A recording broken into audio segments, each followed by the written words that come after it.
I got home at 11 on a Tuesday night and stopped cold in the hallway. The deadbolt on Marcus's bedroom door was new. Shiny brass still had the sticker on it. That wasn't what stopped me. It was installed on the outside. The keyhole faced out into the hall. You'd use it to lock someone in, not to lock the world out. I need to back up. I moved to Knoxville in late August. I'd just taken a warehouse job at a logistics company off I-40 third shift, home around 11 most nights. I needed a place fast and cheap. I found the ad on Craigslist, second bedroom in a two-bedroom apartment on the north side of town, $600 a month, utilities split. The guy's name was Marcus Teal. The apartment was clean. He seemed quiet. We signed a 12-month lease on September 1st. Breaking it would cost 2 months' rent plus the deposit. I ran that number every week for the next 2 months. The first week was fine. Marcus kept to himself.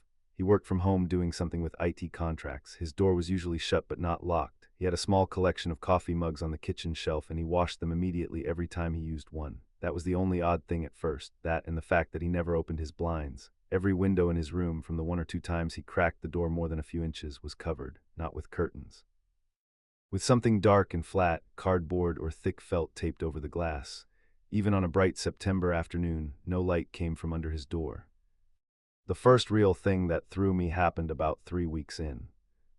I came home from a grocery run and there was a large Amazon box in the entryway, addressed to Marcus. He was standing in the kitchen when I came in. I told him his package was by the door. He walked over, looked at it and said, "I'll get it later." It sat there for 4 days. He walked past it dozens of times, never opened it. One morning it was just gone. I never heard him open it. I told myself it was nothing. Then my rain jacket went missing. I know where I leave things. I hung it on the second hook by the door. It was gone for 3 days and then it was back, same hook, no explanation. When I asked Marcus about it, he said he hadn't touched it, flat, a little too quick. The jacket had mud on the inside cuff. I hadn't worn it in 2 weeks. Around week 5, I started noticing he was in the kitchen every night around 3 in the morning. Not eating, not making coffee, just standing at the counter in the dark. I'd get up to use the bathroom and see his shape through the partially open door, still, facing the window. I never heard him move, no shuffle of feet, no creak of the floorboards. He was just there the way furniture is there. The apartment completely silent except for the low hum of the refrigerator. October nights in East Tennessee get cold fast, and the building's insulation was bad enough that you felt the temperature drop in the hours before dawn. I'd stand in the bathroom doorway in my socks, the tile cold through the cotton, watching his silhouette in the dark kitchen, and I'd think I should say something. I never said anything. I started closing my bedroom door all the way, then I started locking it. My buddy Derek came over in mid-October to watch a game. Marcus came out once to get a glass of water, said nothing, went back to his room. Derek texted me on his way home. He said, "Hey man, something is off with that guy." I asked what he meant. He never really answered. He just said he had a weird feeling and he didn't want to come back inside that apartment. Derek had good instincts. I should have listened harder. The phone call happened the following Sunday. We had a landline, came with the cable package. Neither of us really used it. It rang and I picked up because I was sitting right next to it. A woman asked for Marcus. I said I'd get him. She said, wait, could I tell her if his sleep had been normal, if I'd noticed anything unusual? She said she was his mother and she was just checking in. I told her I hadn't noticed anything. She said, okay, that's good. If you ever do, please just call me first, before you call anyone else. She gave me a number. I wrote it down on the notepad we kept by the phone. I didn't call Marcus to the phone. I don't know why. Something about her voice made me feel like passing the call along would be a mistake I couldn't undo. She didn't sound frantic. She sounded practiced, like she made this kind of call before and had learned exactly how much to say and exactly where to stop. I just thanked her and hung up. I sat with that for a long time. I started paying attention differently after that. The bathroom mirror had shifted. It used to sit slightly left of center above the sink, and now it was dead center. The cabinet under the bathroom sink that had been empty when I moved in now had a padlock on the latch. A small combination lock, the kind you put on a school locker. I didn't say anything about it. One evening I got home 2 hours early. My shift had been cut short. I let myself in quietly, not on purpose, just tired. There were voices coming from Marcus's room, 2 of them. I stopped in the entryway. The apartment smelled different than usual, close and stale, like a room that hadn't had fresh air in a long time. I stood just inside the front door and didn't move.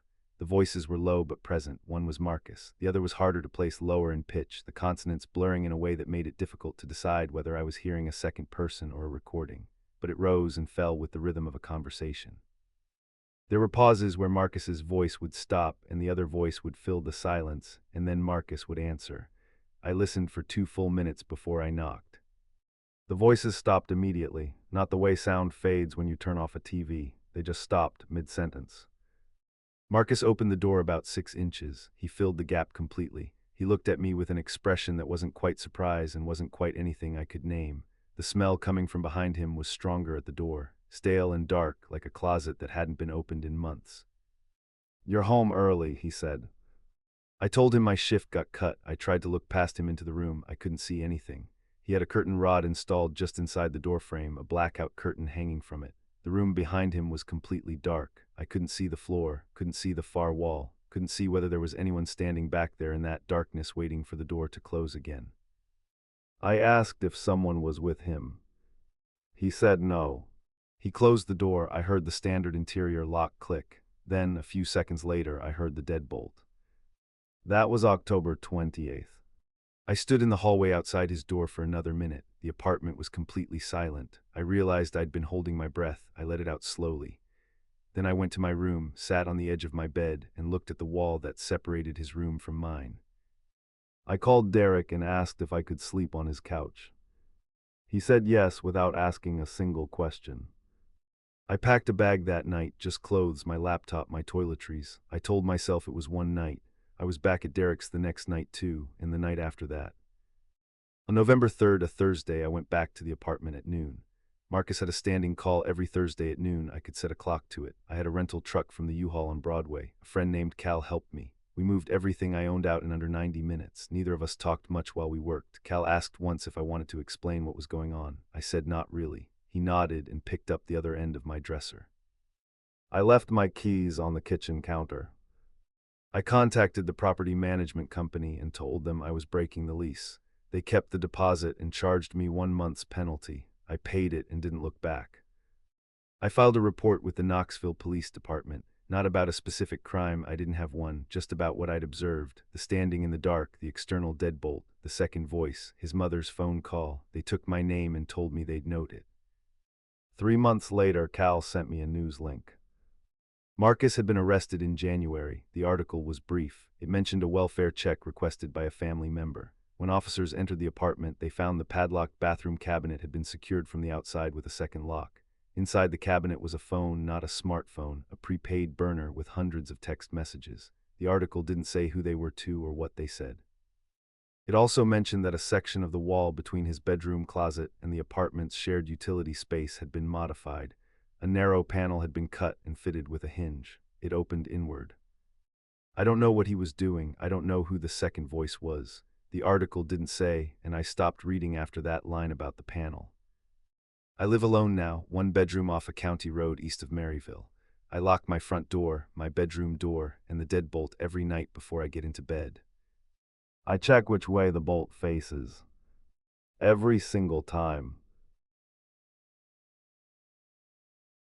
Whatever was out there knew my name, and it had figured out the exact sound most likely to make me open the tent. My name is Cal, I'm 31, I've been camping since I was 9.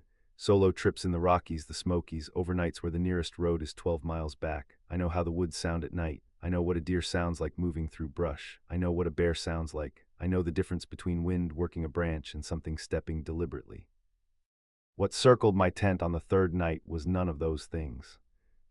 I was 10 days into a solo canoe trip in the Boundary Waters Canoe Area Wilderness, northeastern Minnesota, right up along the Canadian border. Over 1 million acres of lakes and portage trails. No roads, no motors on most of the water. Cell service on the second you paddle past the entry point. I'd done a shorter trip there 3 years before with a buddy. This time I went alone. My girlfriend thought that was insane. I thought it was exactly what I needed.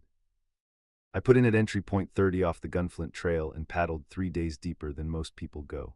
My camp on night 3 was on a ridge site above a lake I won't name here. I don't want anyone going there looking for what I found. The nearest other campsite was probably 4 miles by water. I hadn't seen another person since day 1. The first thing that bothered me was the footprints. I'd beached my old town canoe on the granite ledge below camp, pulled it up clear of the water line, and gone up to make dinner. Next morning I went down to grab my water filter from the bow. There were boot prints in the mud strip between the granite and the tree line. deep heel, moderate tread, adult-sized. That alone isn't alarming. Someone could have stopped while I was asleep, but the prince went to my canoe and stopped. Then the same prince led back into the tree line. No prince going anywhere else along the shore, just to the boat and back into the woods. I looked the canoe over. Nothing was missing. Nothing was moved. I told myself it was a curious paddler. I told myself there was a reasonable explanation. I filtered my water and made breakfast and tried to mean it. Day 4 I portaged to the next lake, a quarter-mile through thick spruce and birch. I made 2 trips, canoe first, then gear. On my second trip back for the gear, I found something on the portage trail. 3 sticks laid across the path in a deliberate cross shape, not a windfall arrangement, 3 straight sticks, clearly placed by hand. The bottom one was a good inch in diameter, too heavy to move in any wind. The other 2 were laid across it at angles. I stood there and looked at it for a long time, then I stepped over it and kept walking. I didn't sleep well that night. On day 5 I set up camp earlier than usual, sat outside until dark watching the tree line across the lake. Nothing, just loons, the normal evening settle. I went to bed telling myself I was spooked by coincidences. Around 2 in the morning I woke up. Something was moving outside the tent. I lay still. I know how to do that. I breathed slow and listened. Footsteps in the duff and pine needles, maybe 10 feet from the tent wall, moving slowly, circling. I tracked the sound as it went around the left side, behind the tent, around the right side, back to the front. I had a black diamond headlamp and a fixed-blade buck knife on the tent floor next to me. I picked up both. I did not unzip the tent. The steps continued for about 20 minutes, then they stopped. I didn't sleep the rest of that night. At first light I checked the perimeter. The ground was too dry and covered in pine duff to hold prints, but around the back of the tent, where the soil was thin between 2 exposed roots, there was a partial impression, not an animal track, the front half of a boot. I kept moving. I told myself it was another paddler, someone camping without a permit, someone who didn't want contact. That happens. People go off trail for privacy, not comfortable but explainable. Then on day 6 I heard the whistle. I was paddling across a wide lake in the early afternoon, 2 short tones, deliberate, the kind of whistle you make with your mouth. It came from the north shore, dense tree cover, no visible campsite, no beach to pull up on. I stopped paddling and listened. It came again, same 2 tones. I paddled toward it. I don't know why, looking back. Maybe I thought someone needed help. I got within 100 yards of the shore. The whistling stopped. The trees were dark and close to the water. I drifted. I called out once and asked if anyone was there. Nothing. I paddled the rest of that day, watching every shoreline I passed. No tents, no canoes, no smoke, no one. That night the circling came back, same slow, deliberate steps in the dark. I clocked it at nearly 3 hours. I sat with the knife across my lap and the headlamp in my hand, finger on the button, ready to unzip. Whatever was out there didn't seem to want to come in. It just wanted me to know it was there. I did not open the tent. On the 7th morning I paddled to a campsite I'd heard about from a guy at the outfitter off the Gunflint Trail before I put in. He'd mentioned it had a fire ring and a pit latrine, popular with groups. I needed to see another human being. I found 2 guys from Wisconsin there, college age, 3 days into a loop. I sat with them for an hour. I asked casually if they'd seen anyone else on the water the last few days. They hadn't, not a soul. I asked if they'd heard anything strange at night. One of them glanced at his buddy, then back at me. He said he wasn't sure. Said on their second night they'd heard what sounded like someone walking laps around their tent. They'd figured it was an animal, hadn't talked about it much. The other one said he'd wanted to leave the next morning. They stayed anyway. I didn't tell them what I'd heard. I just nodded and said I'd seen some weird tracks. I went back to my site one more night, then I'd push for the exit. That night was the night I understood what I was dealing with. I was reading by lantern just after 10 when I heard it, not footsteps, a voice. It called my name. Not something that could be mistaken for my name, not the shape of it in the dark, my actual name. Cal, clear and close, maybe 40 feet out from the tree-lined downslope. The voice sounded like my dad. My dad has been dead for 6 years. I know what his voice sounds like. I have voicemails I've never deleted. I know the particular way he said my name when he was calling me in from outside, unhurried, not angry, just my name as a fact. That's what I heard. I went completely cold. I didn't move. I sat there with the lantern hissing and stared at the tent wall. My brain started trying to hand me explanations. Sound carries strangely over water. Isolation does things to your mind. I was half asleep and layered a familiar voice over a random noise. Then it said my name again. I'm not an excitable person. I was not scared easily as a kid, and I am not scared easily now. But I was scared, not because of what my father's voice could mean in any supernatural sense. Scared because whatever was in those trees had been watching me for days. It knew my name, and it had found the exact sound most likely to make me open the tent. That's when I knew this wasn't random. This wasn't an animal acting strange. This was something that had watched me close enough, long enough, to find the specific thing that would bring me out. I did not call back. I did not open the tent. I packed in the dark, everything into the dry bags, everything into the canoe. I worked by headlamp with the knife on my hip and tried not to make any noise I didn't have to make. I hauled the canoe down to the water at 1:30 in the morning and pushed off into the black. Paddling the boundary waters alone at night is not smart. There's deadfall, rocks just under the surface, and portage trails that are hard enough in daylight. I ran 36 hours straight to get back to entry point 30. I portaged in the dark on one leg of it, tripped twice, cut my palm open on a root. I threw the canoe on my Subaru Outback and drove south on the Gunflint Trail until I hit Grand Marais. I sat in the parking lot of a gas station until the sky went light and the feeling in my chest started to ease. 3 weeks later, I called the Boundary Waters Ranger Station. I talked to a ranger who'd worked that district for 11 years. I told him about the circling footsteps and the stick formation on the Portage Trail. I didn't tell him about the voice. He was quiet for a moment, then he said he'd had similar reports from that area before, a few times over the years, always solo paddlers, always from the same cluster of campsites in that interior section. He didn't offer a theory, he just said that country up there is big and old, said some of it hadn't been walked by anyone in a very long time. I asked him what he thought it was. He said he genuinely didn't know. I haven't gone back to the Boundary Waters. I think about that trip more than I should, mostly late at night when the house is quiet and something shifts in the yard outside. If it found my name, I keep wondering what else it found. The older one, Maya, asked me if I'd brought a friend with me.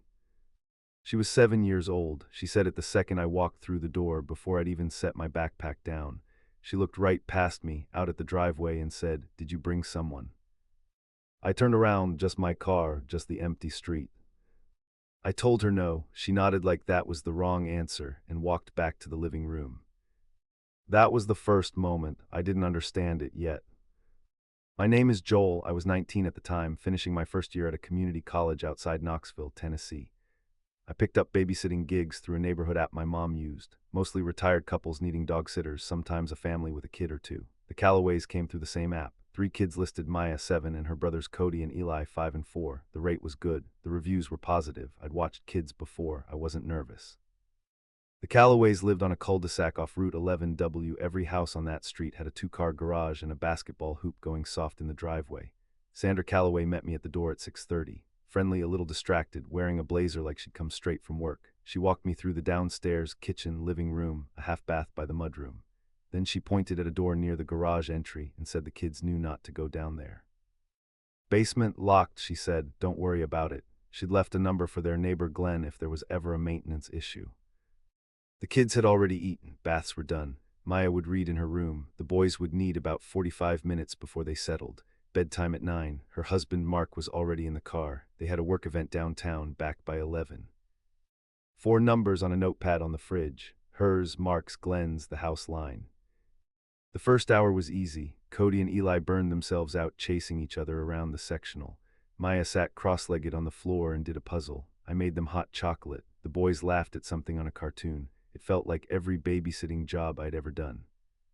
By 8:15, the boys were in bed. Maya was reading. I was on the couch with my phone, watching the last 20 minutes of a ball game. That was when Cody came back downstairs. He stood at the bottom of the steps in his socks and pajamas, holding the banister. I asked if he was okay. He nodded and said, "Do you hear it?" I turned the TV down. The house was quiet. He said, "The door makes a sound sometimes." I asked which door. He pointed toward the mudroom, toward the basement door. I walked over and tried the knob, locked just like Sandra said. I pressed my ear to the wood and listened for 10 seconds, nothing. I told him it was probably the house settling. He shook his head with the absolute certainty of a 5-year-old. It goes knock, knock, knock, he said. I put him back to bed. He was asleep in 10 minutes. I checked the basement door one more time. Still locked, still quiet. I went back to the couch. It was around 9:40 when I noticed the car. I'd left the front blinds half open because the streetlights made the room feel less isolated. A white sedan rolled past, slow, then it came back around the cul-de-sac. I watched it the second time, older model, maybe a late 90s Civic. It didn't stop. It turned back out onto Route 11W and was gone. I told myself someone had missed a turn. I checked the kids, all three asleep. I came back down and got a glass of water from the kitchen. I was standing at the sink when the Callaway's Ring doorbell camera lit up on my phone. They'd added me as a user before they left. Motion alert. I pulled up the feed. The porch was empty. The driveway was empty. Timestamp read 9:51. I scrolled back. Nothing visible. Could have been a moth. I set the phone face up on the counter. At 10:04 it lit up again. I grabbed it fast. Feed was live. Porch was empty. But the motion zone that triggered wasn't the porch. It was the side yard, the space between the house and the garage. The camera angle didn't cover that area. It was a blind spot. Something had moved close enough to the corner of the house to trip the sensor, but not close enough to be seen. I stood very still. The refrigerator hummed. I went to the mudroom window, small, high on the wall, facing the driveway. I couldn't see the side yard from it. The garage door was closed. The motion sensor light on the garage was off. I waited. The light didn't come on. I called Sandra. 4 rings, voicemail, loud venue, probably. I texted her, hey, sorry to bother, had a motion alert on the ring, just a heads up, probably nothing. Kids are all asleep. Then I heard it. Knock, knock, knock. 3 slow knocks, hollow, coming from behind the basement door. I went cold.